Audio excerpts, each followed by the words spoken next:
Station வந்தாச்சு. இதோ car அங்க நிக்குது. இதுதான் காரு.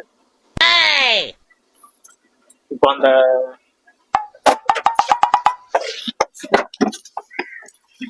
சூப்பர் நிக்குது. இதுதான் நம்ம எடுக்க வந்த கார்.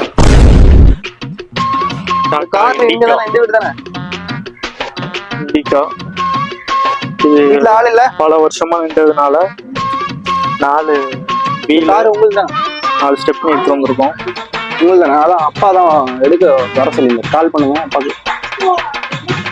அதான் பேசலாம், இப்பதான் பேசலாம். 4 ஸ்டெப்னி மாற்றி எடுத்துருக்கோம். இந்த கார்ல எடுத்து வந்திருக்கோம் ஸ்டெப்னி. இந்த கார்ல இந்த 4 காருக்கு உள்ள ஸ்டெப்னி இதுல போட்டாதான் ட்ரோ பண்ண முடியும் காரு.